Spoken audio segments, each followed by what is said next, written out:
Thank you, thank you, thank you. DC Universe, improvements in progress. Whoa, look at all this. Dang, okay, all right. I see you.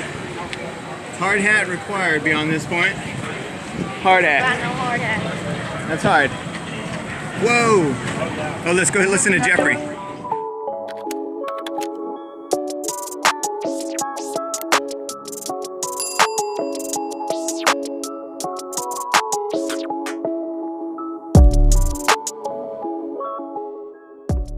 The area in general, but feel free to walk around. Please stay on the concrete.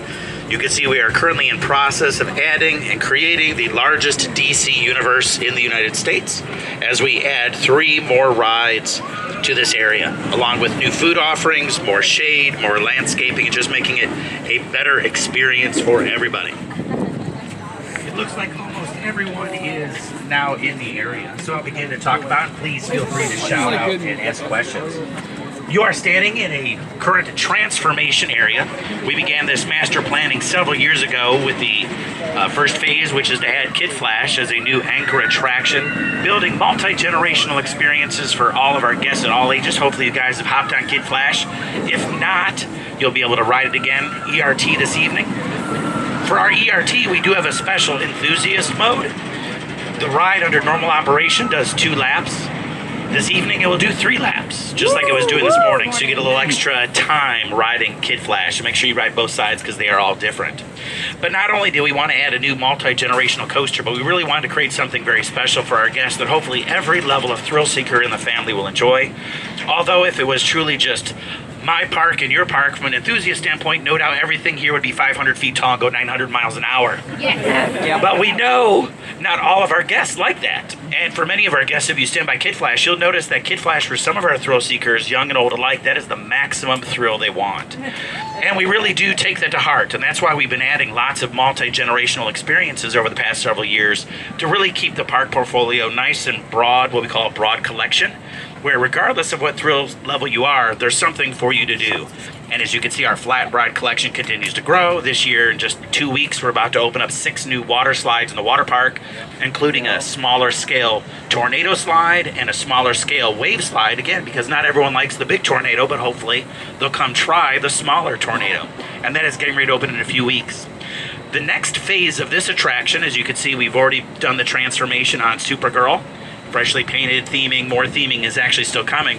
The next phase is very soon. Within the next 7 days, we're going to receive our first shipment of rides and attractions from Zamperla. They've been on a boat coming across from Italy. It takes about 40 days to go from the factory on the ocean to Houston. Once it's in Houston, it takes about an additional week for it to be unloaded in Houston and then be trucked to Six Flags Fiesta, Texas. So it looks like our first 7 containers will be here this upcoming week. And fortunately, in the first shipment is the Nebula's attraction, which is actually going directly in front of me. The foundation is all ready to go, so the ride can actually be set up as soon as it does arrive. The Nebula's, which we are calling the Cyborg Revolution, is a fun airtime machine. Who's been on a Nebula's? So a few of you guys. Well, ours will be running in maximum thrill, but it's one of those rides regardless of age. If you like airtime, it's not a dizzyifying ride at all, but it just gives you that airtime feeling over and over again as it pops you over the top. So that'll be just a great, crazy looking piece.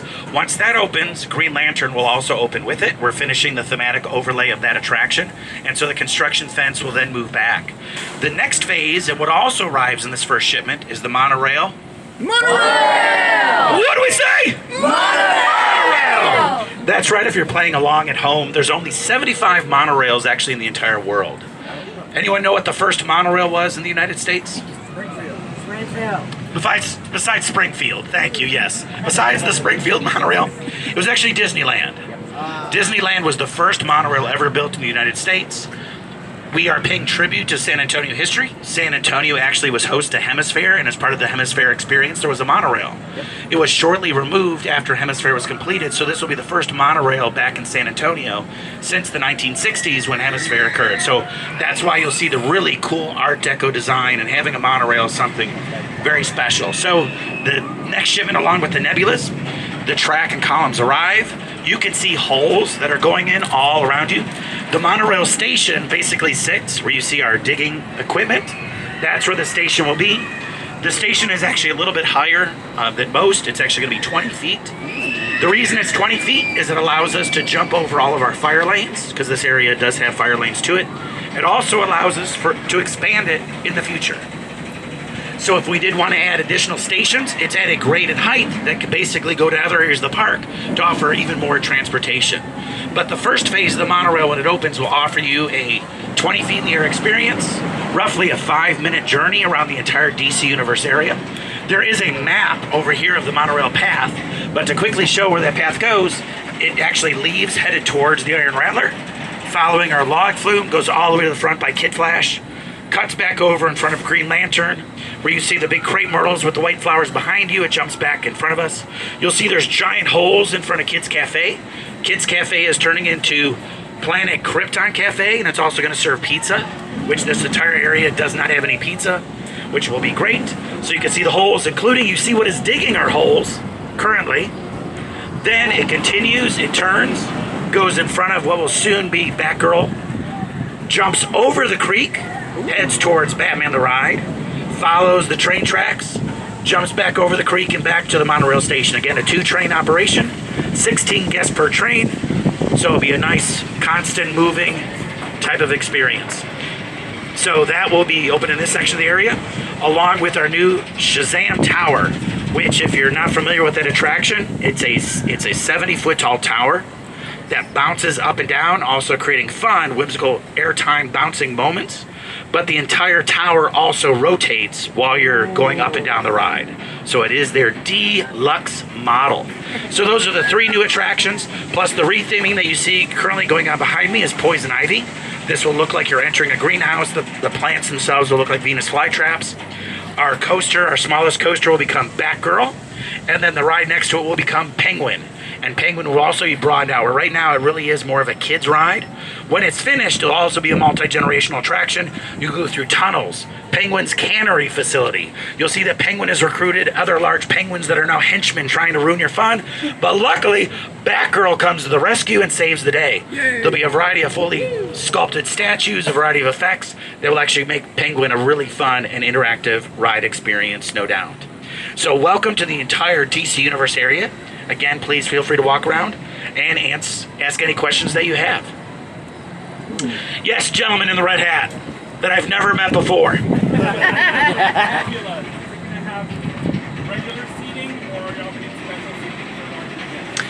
has the design seating for the manufacturer.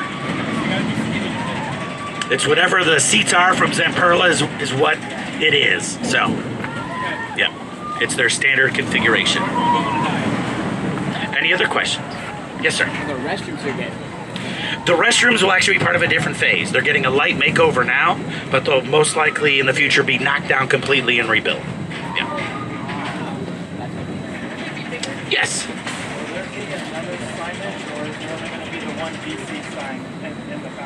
There's additional theming that will be coming, including additional DC portals that will show what the area is. Again, new food, new beverage service, new bar service, lots of fun and excitement. The area will really look spectacular. If you've seen any of the renderings online, every ride has a really cool signature portal and theming package that comes with it. The Nebulas, similar to our Daredevil Dive, will have an entire audio package that goes with it. So it'll actually have a pre-show for the queue, where of course you hear horrible things are happening and Cyborg's got to fix it. You get on the ride, it begins, of course something goes horribly wrong, but Cyborg is to the rescue as always to make sure that you end up back safely in the experience. So lots of fun that is yet to come with Cyborg as well. You never know. Yes? Are there going to be any free shows for the queues in this area? Cyborg will have an outdoor shaded pre-show. That's a slip pre-show, which means it's just constantly cycling while you're waiting. The monorail is divided into different zones.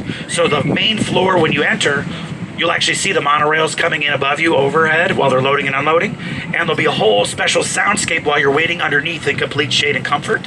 When you get to the second level is when it becomes more of a transportation sounding ride, where you'll be hearing trains arriving, bells and whistles going off, alerting you that the next train is coming in, to add to kind of the authentic nature. While you're waiting in line, you'll see obviously the route that it takes through DC Universe, along with potential other stops through Metropolis and other fun things paying tribute to DC Universe. Of course, you know who provides all the utilities and infrastructure for DC is? Anyone know? LexCorp. It's LexCorp. Luckily for us, we have a great partner. Lex Luthor has been fantastic at providing all the power and energy that's needed for all of our rides and attractions. So if you go over to Kid Flash, you'll see that LexCorp is already providing all kinds of great infrastructure to make sure our rides and attractions maintain seamless operation. But as you know the truth, LexCorp has no good intentions, and you never know what Lex is up to next. This area will also feature character meet and greets, where you'll be able to actually meet your favorite characters. The first phase of character interaction will be Flash, Wonder Woman, Batman, and who am I missing? No, it's not Green Lantern. Isn't phase 1? Poison Ivy. It's Harley Quinn. Harley will also be here as phase 1, and then we'll be layering additional costume characters as they become available. So we'll have 4 to begin with as well.